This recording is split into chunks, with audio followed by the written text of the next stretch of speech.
Les jeudis de l'économie Radio Rythme Bleu, après la crise Covid, le trafic aérien a repris un rythme normal, mais a-t-on retrouvé véritablement le trafic d'avant-crise et quels bénéfices pour les agences de voyage ou pour les professionnels du secteur? C'est ce dont nous allons parler dans cette émission ce midi avec nos deux invités, Vaïa Frogier, qui est présidente du syndicat des agences de voyage, et Isabelle Coupet, la directrice générale adjointe de la CCI. Bonjour à toutes les deux. Bonjour Jean-François. Et merci d'avoir accepté notre invitation. Alors la première question, et je me tourne vers vous, Vaïa Frogier, est-ce que quand je dis le trafic aérien a repris un rythme normal, est-ce que vous confirmez, est-ce que les Calédoniens se sont remis à voyager comme avant la crise Covid ? Merci Jean-François, merci et bonjour aux auditeurs qui nous écoutent. Donc on a une reprise de l'aérien depuis la réouverture des frontières qui donc date de décembre 2021. On a retrouvé une activité au fur et à mesure sur l'année 2022 qui nous emmène avec des chiffres vers la fin de l'année 2022, en novembre, où on avait récupéré environ 75% du trafic d'avant Covid. Voilà. Donc on peut définitivement dire que oui, les Calédoniens sont présents et ont envie de revoyager. Alors puisqu'on parle et qu'on évoque rapidement cette crise Covid, on sait que ça a été compliqué pour les agences de voyage puisque les frontières étaient fermées. Est-ce que les agences de voyage ont survécu et est-ce qu'aujourd'hui elles retrouvent des couleurs ?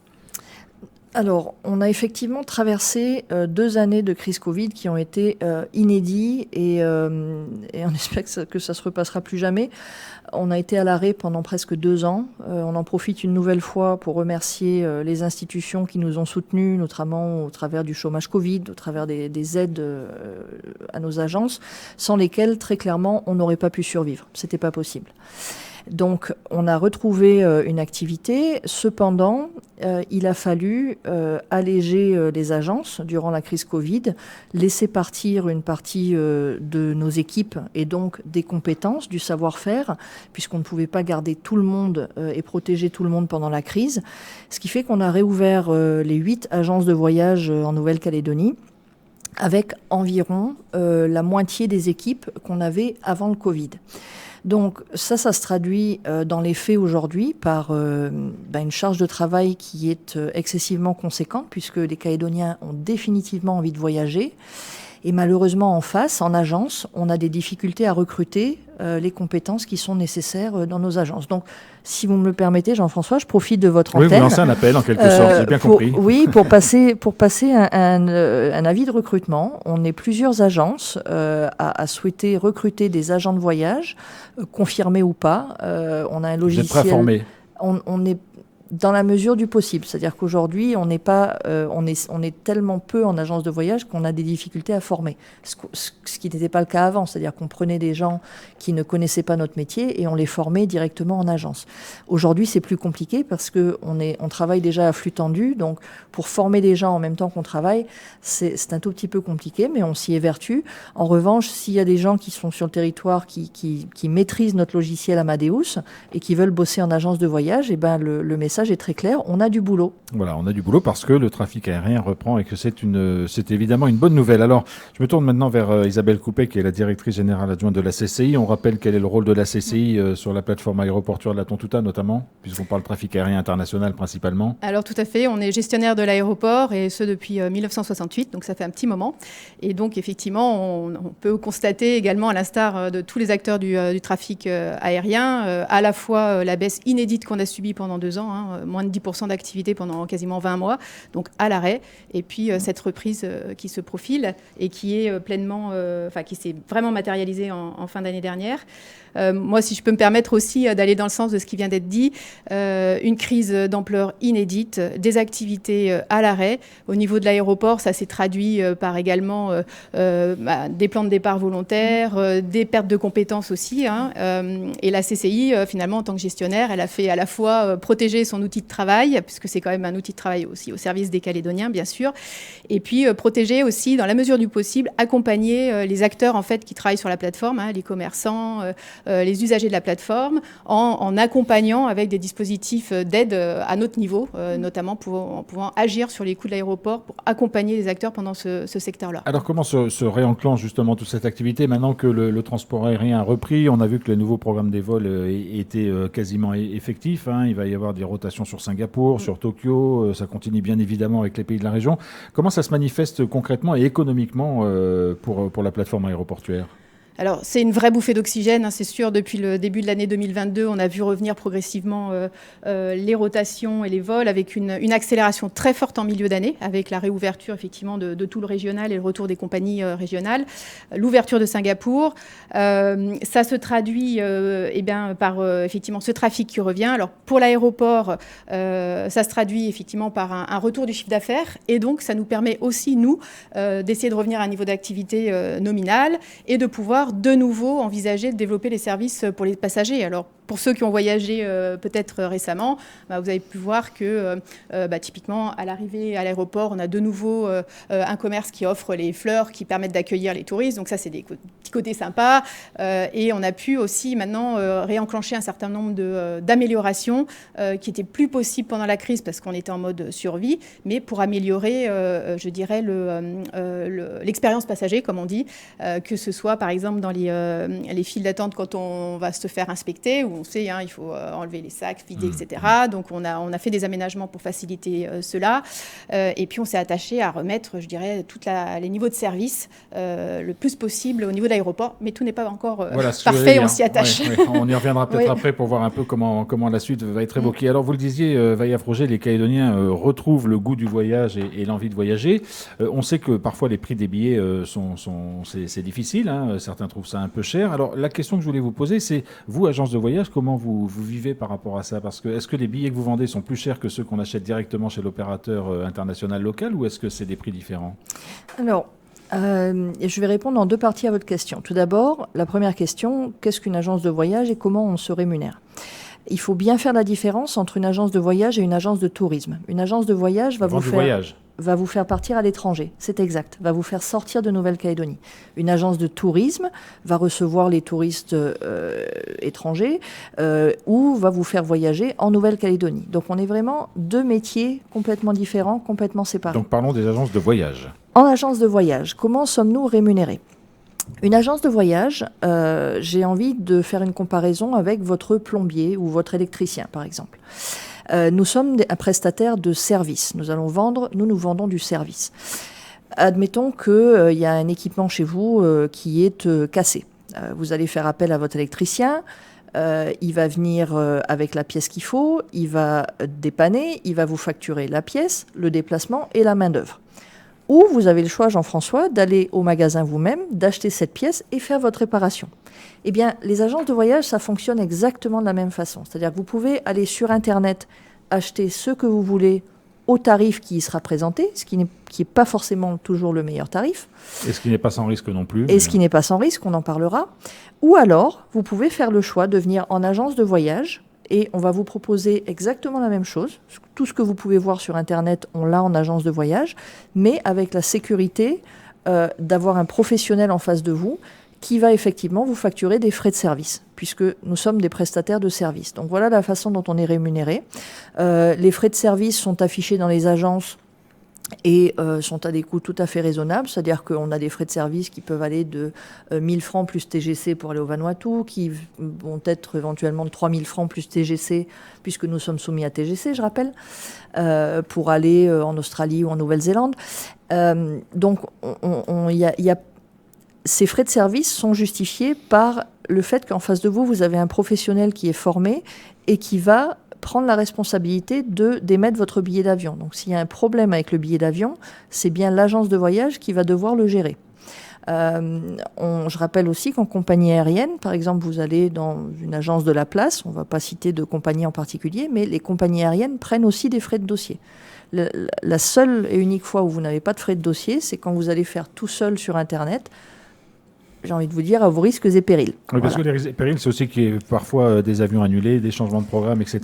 Et là, celui qui achète un billet sur Internet se retrouve un peu tout seul, alors qu'une agence de voyage peut continuer à lui fournir le service adéquat. Alors non seulement peut, mais surtout doit, puisque nous, c'est notre métier. Et à partir du moment où vous avez facturé ces frais de service, ce service est dû à l'usager. Il est dû au client. Donc, c'est la grande difficulté de cette reprise qui n'est pas perçue par les clients parce qu'elle est gérée en agence, mais c'est la grande difficulté de la reprise après Covid, c'est le nombre d'aléas qu'il nous faut gérer de la part des compagnies aériennes. Les vols sont ouverts à la vente 11 mois avant le départ. C'est-à-dire que nous, on a vendu les billets d'avion qui sont en train de partir aujourd'hui, là, en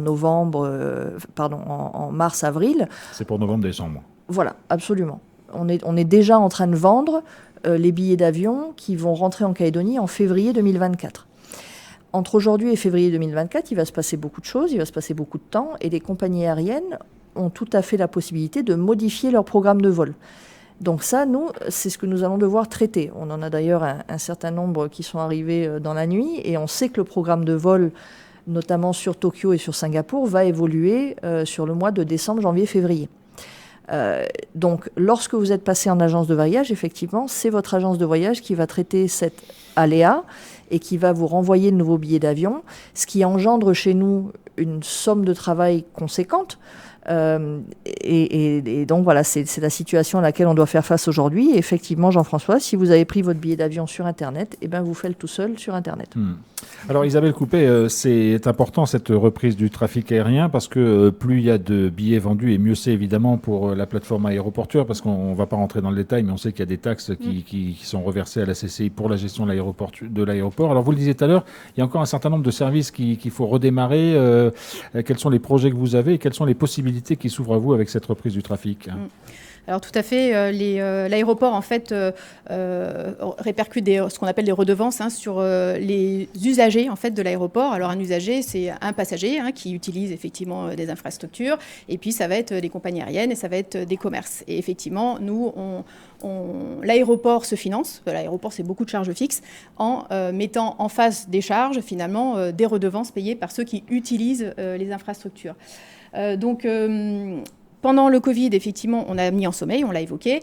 Avec la reprise du Covid, on s'est attaché avec effectivement les ressources... Avec la reprise du trafic. Du trafic, pardon. Si vous annoncez la reprise du Covid... Désolée. Avec la reprise du trafic, effectivement, on a remis en route toute l'offre de services. On sait que ça n'a pas été simple parce que tous les acteurs ont subi la même chose que nous.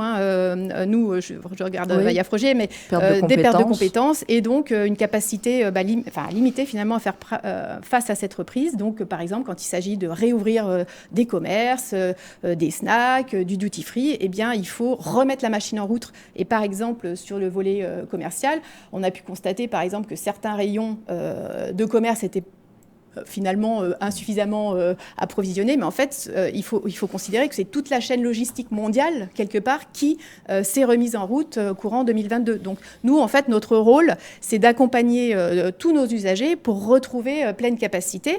Tout le monde a intérêt, évidemment, à retrouver cette pleine capacité. Le passager, parce qu'il a l'offre de services nécessaire. Les acteurs, parce que c'est l'activité, c'est le business, c'est le chiffre d'affaires. Et effectivement, l'aéroport, parce que derrière, il y a les redevances qui permettent de nourrir la machine. Et on rappelle, la CCI, ça reste un établissement public de la Nouvelle-Calédonie, et nous, on réinvestit tout ce qu'on gagne sur la plateforme. Donc soit on rend de la redevance en baissant des tarifs, soit on investit, et c'est ce qu'on a fait aussi d'ailleurs, je me permets de le rappeler, pendant la période de crise Covid, pour le coup, on a continué à investir alors sur la piste, vous l'aurez tous noté, mais c'est quand même 1 milliard qui est allé dans les entreprises BTP au moment où, je pense, il y en avait aussi besoin. Alors Vaillaf Roger, on parle de la reprise du trafic aérien. Est-ce que toutes les destinations sont concernées aujourd'hui? Est-ce que, évidemment, les échanges avec la métropole se sont réintensifiés? Est-ce que c'est vrai aussi avec les grands voisins que sont l'Australie et la Nouvelle-Zélande, voire avec d'autres pays et États de la région? C'est exact. Donc le plus gros du trafic, effectivement, a bien repris sur la métropole et sur l'Australie et la Nouvelle-Zélande, qui sont nos plus gros marchés. On a aussi une forte reprise vers l'Asie, notamment via la nouvelle route de Singapour. On a des clients qui nous demandent, qui sont nostalgiques de la ligne Melbourne en direct. Donc voilà, il y a des choses qui ont changé depuis le Covid et qui vont continuer à changer, puisqu'on vit dans un monde après Covid.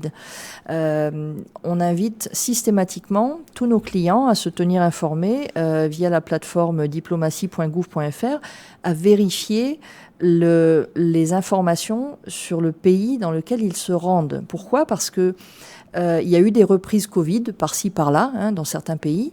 Et il y a des pays, comme par exemple Fidji, où il y a encore un mois, l'obligation vaccinale était en cours et vous ne pouviez pas vous rendre à Fidji sans être vacciné. C'est le cas toujours en Indonésie, par exemple. C'est le cas toujours à Singapour, où il faut justifier de son statut vaccinal. C'est la responsabilité de l'acheteur. C'est de la responsabilité, effectivement, du passager. En sachant qu'en agence de voyage, on va vous poser la question.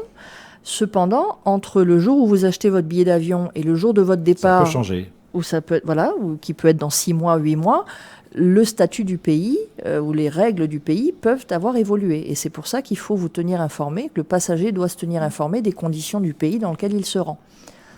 Donc ça, c'est important. Et donc, vous confirmez que les Calédoniens revoyagent à peu près partout aujourd'hui, hein ? Oui, les Calédoniens revoyagent partout, avec évidemment, pour les familles, une préférence pour l'Australie, qui est bien connue, qui est juste à côté, avec, je tiens à le préciser, un certain choc, puisque nos passagers calédoniens ont trouvé des tarifs en Australie d'hébergement, de location de voitures, d'activités qui ont doublé, voire pour certaines triplé.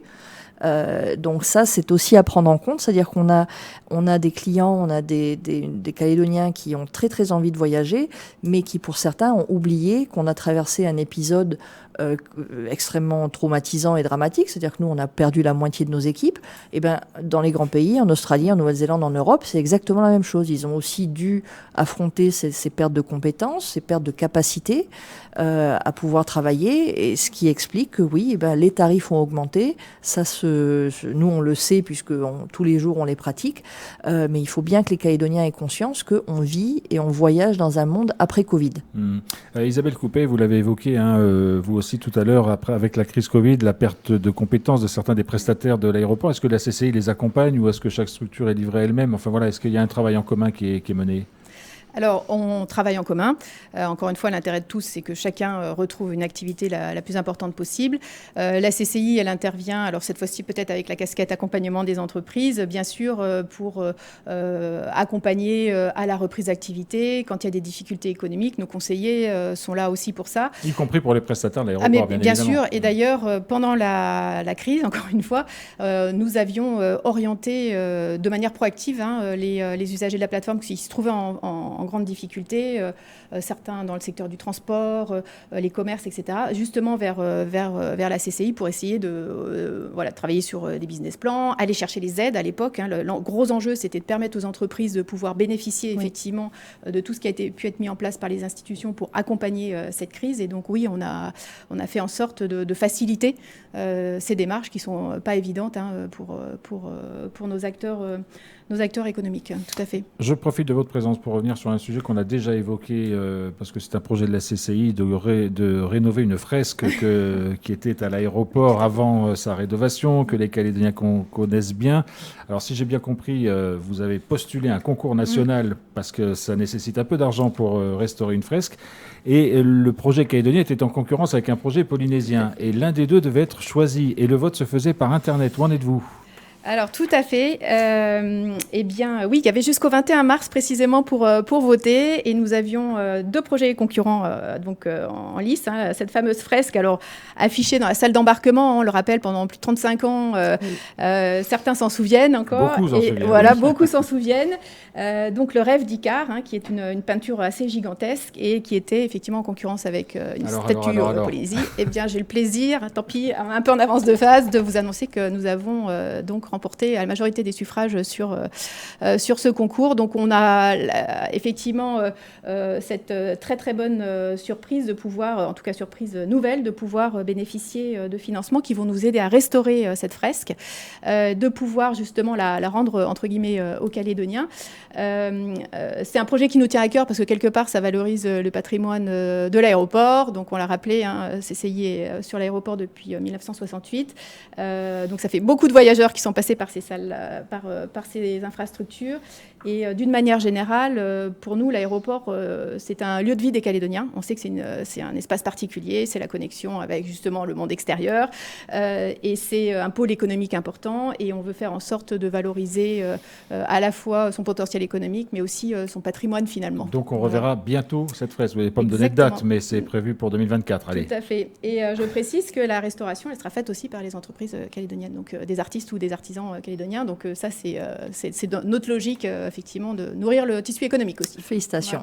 Voilà. Bravo. Merci bravo en tout cas. À tous ceux, et merci, j'en profite, à tous ceux qui ont voté et qui ont cliqué. Merci à tous. Merci à toutes les deux d'être venues nous parler de cette reprise du trafic aérien et de ces effets qu'on espère évidemment bénéfiques sur les activités des uns et des autres. On a bien compris, Vaïa Froger, 75% du trafic d'avant-crise, c'est-à-dire que si on peut grappiller les 25% qui restent, ce sera encore bénéfique pour tout le monde. À condition qu'on retrouve les compétences en agence de voyage pour pouvoir traiter et des nouveaux dossiers et les aléas qui font suite à la crise Covid. Aujourd'hui, on est en manque de bras. Donc vous êtes en saturation. Et je sollicite la patience de nos clients qui comprendront que on traite les dossiers au rythme où on peut avec les bras qu'on a. Merci beaucoup en tout cas d'être venu dans ces Jeudis de l'économie.